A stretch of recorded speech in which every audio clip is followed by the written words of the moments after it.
Olá, meus queridos alunos, sejam todos muito bem-vindos de volta ao nosso canal de cálculo. Eu sou o professor Daniel e essa é mais uma videoaula relacionada aos nossos primeiros passos ali relacionados ao cálculo no estudo de limites. Se você já vem acompanhando as nossas aulas, você já sabe que a gente já trabalhou bastante a parte inicial dos conceitos, dos limites, fizemos inclusive alguns exercícios para que você tivesse um pouco mais de percepção de como é que funciona. E queria dizer para vocês que essa primeira parte eu vou trabalhar principalmente a parte conceitual, tá certo? Que é o forte do nosso canal, sempre falei isso para vocês, que segundo a minha experiência que eu tive na universidade, quando meu aluno entende bem a parte conceitual, a parte de cálculo, a parte quando ele tem que aplicar, fica bem mais tranquila. E assim vai ser com vocês, eu não tenho dúvida. A gente aprendendo bem o que está por trás de todas aquelas contas que a gente está fazendo, isso facilita bastante as coisas. Então, o diferencial do nosso canal é esse, é fazer a parte conceitual e entender primeiramente o que está acontecendo, como é que faz as coisas, né? Para depois a gente efetivamente botar a mão na massa e exercitar para consolidar todo aquele conhecimento teórico que nós já vimos aprendendo.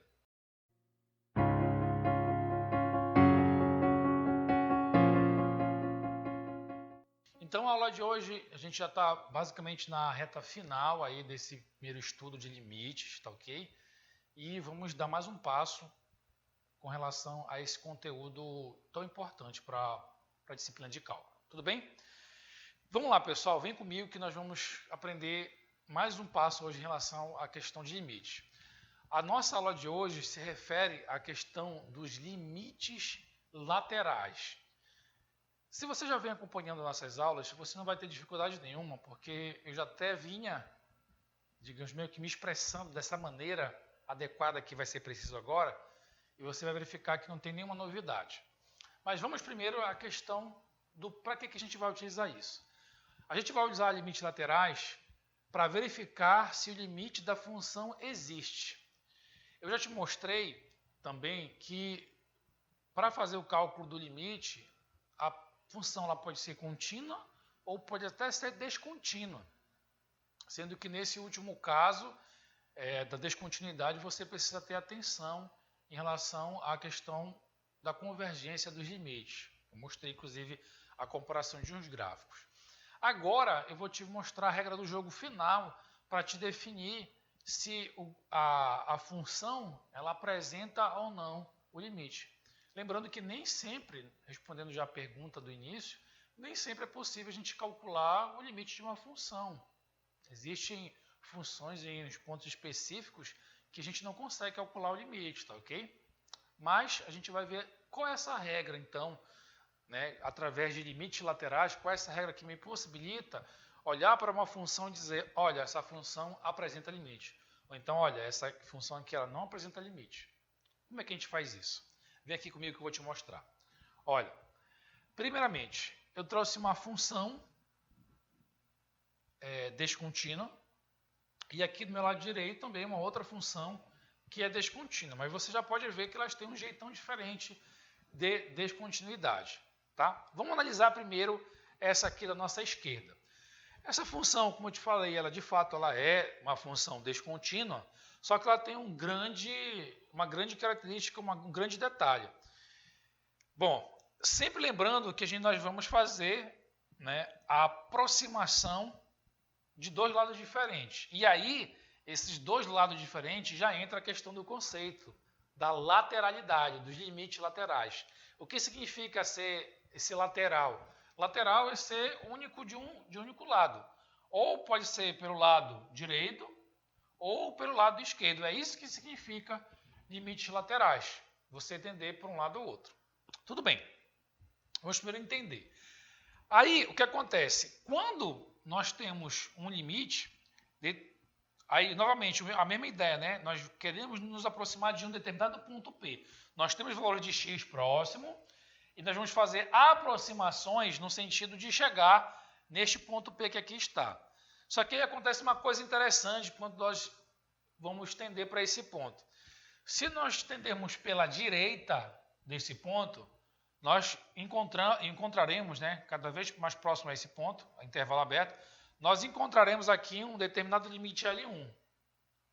E quando eu for tendendo para um lado esquerdo agora, eu vou me aproximar de um outro ponto que vai ser, no caso, L2.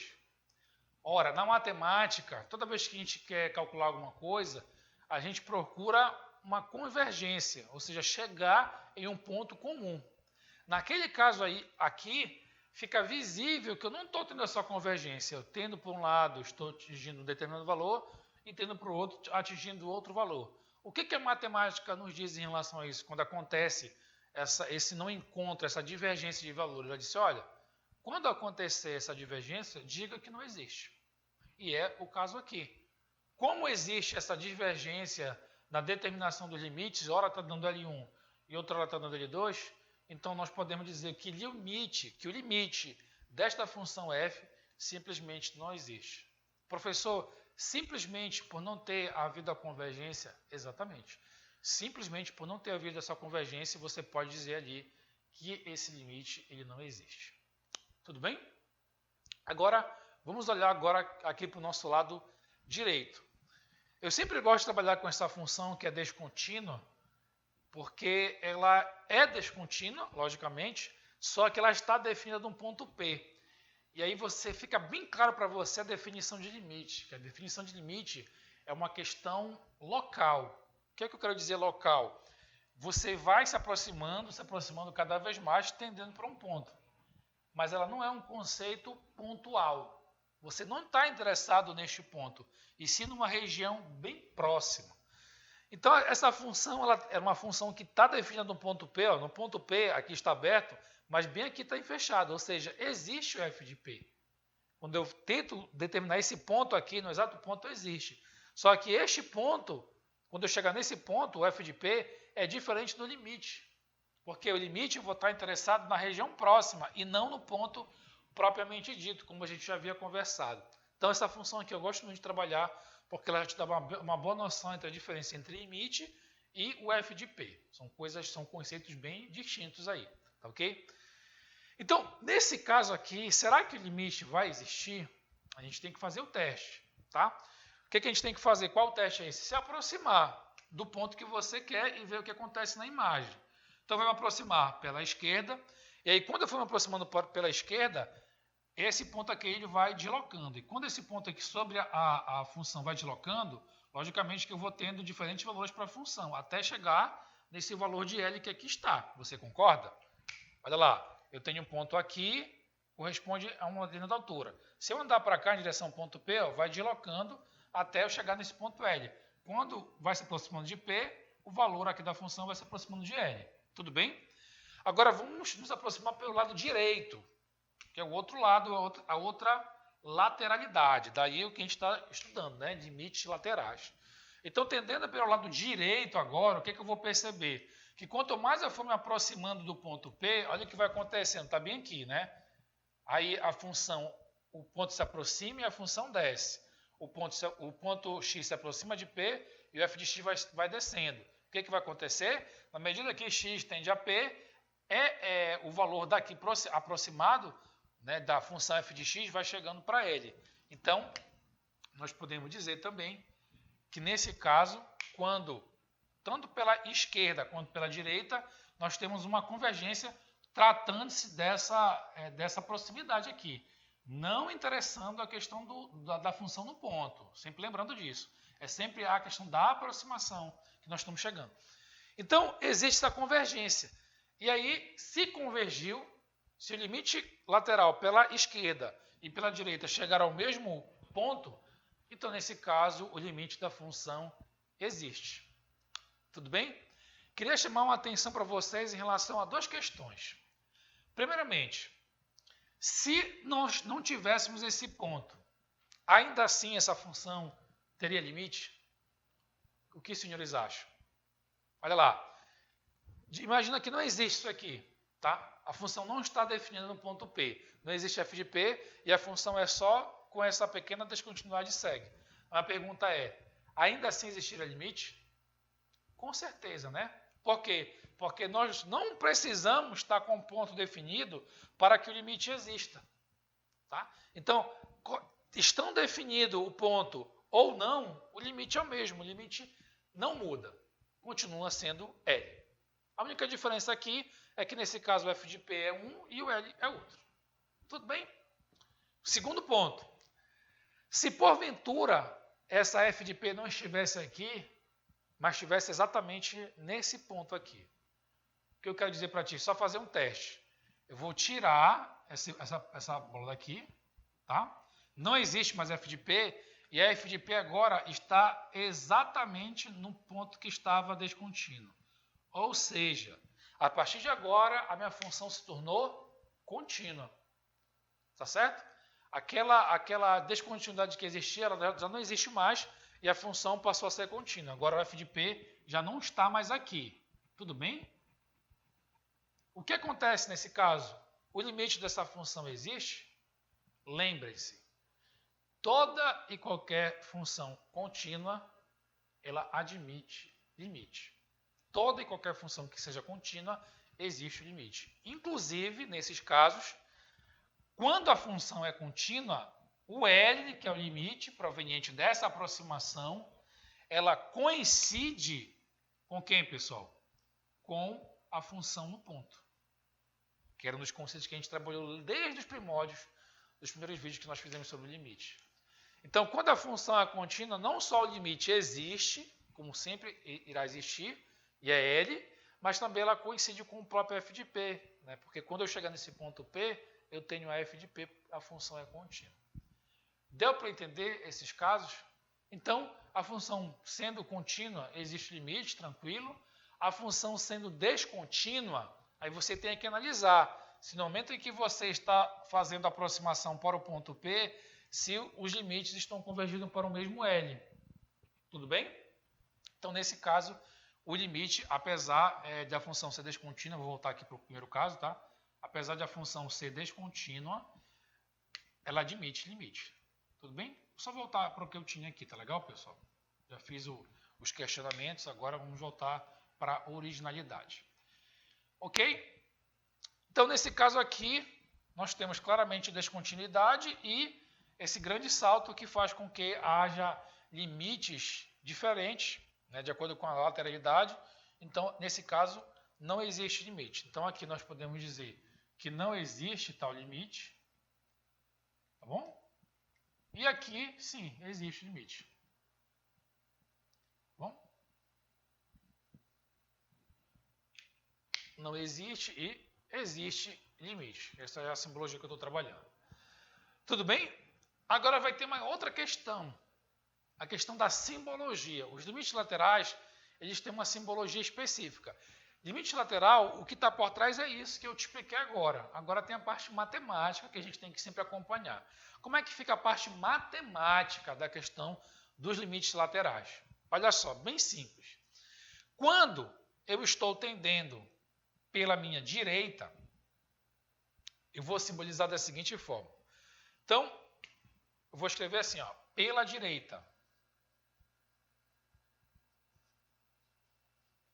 Fazer um resumo aqui, rapidamente. Quando eu estiver tendendo o limite pela direita, como é que eu vou simbolizar isso? Olha, quando você estiver tendendo pela direita, qualquer que seja do gráfico, ou esse, o limite vai ficar da seguinte forma. Nós vamos escrever assim, ó, limite da função f de x que você está calculando. Aí você diz assim, ó, com x tendendo a p, não é isso? Só que aí, bem aqui nesse p, você vai colocar o seguinte, ó, você vai colocar um maisinho. Esse maisinho que está próximo do p aqui, desse ponto, significa dizer que você está tendendo pela sua direita. Simples assim. Então, o limite da sua função com x tendendo, lembrando que essa setinha é tendendo, se aproximando, do ponto P que você tem interesse, só que esse maisinho significa dizer que é pela direita. Tudo bem? E quando for pela esquerda, pessoal, tanto aqui quanto aqui, como é que eu vou representar isso matematicamente? Então, olha lá, pela esquerda agora, tudo bem? Pela nossa esquerda. Como é que eu vou representar matematicamente? Muito fácil. Vamos escrever o limite da função f de x quando x tende ao ponto P. E agora adivinha? O menos. O menos, então, significa dizer que você está tendendo agora pela sua esquerda. Tudo bem? Simples assim. Mais perto do ponto que você está atendendo, significa que você está atendendo pela direita. E o menos significa dizer que você está atendendo pela sua esquerda. Simplesmente assim. Tá ok? O que eu chamo de detalhe para vocês nesse momento de limites laterais, para que não haja confusão, é o seguinte. Nunca confunde esses sinais que aparecem com o sinal do ponto. Por exemplo, digamos que eu tenha atendendo ao ponto 1. E aí eu quero atender pela direita e pela esquerda. Quando meu aluno encontra, por exemplo, o limite aqui tem 1 e um menos em cima, ou então 1 mais, o meu aluno acha que aquilo é o sinal que está acompanhando o valor do ponto, quando na verdade não é. Esses sinais que aqui aparecem, em nada tem a ver em dizer se esse ponto é positivo ou negativo, não significa dizer isso. Tá legal? Tá legal? Esse sinalzinho simplesmente te indica por onde é que você está fazendo sua tendência. Se é pela direita, no caso positivo, ou se é pela sua esquerda, no caso negativo. Esse sinal que aqui aparece, ele não vai para a conta efetivamente. Quando você tiver, por exemplo, fazer uma substituição, você não vai levar esse sinal para dentro do ponto. Ele simplesmente vai estar te indicando qual é a tendência, qual é a lateralidade do seu limite. Tudo bem? Então era isso que eu tinha para mostrar para vocês em relação à questão de limites laterais. Um assunto bem tranquilo, bem fácil e que dá para entender legal. Muito obrigado por ter assistido mais esse vídeo.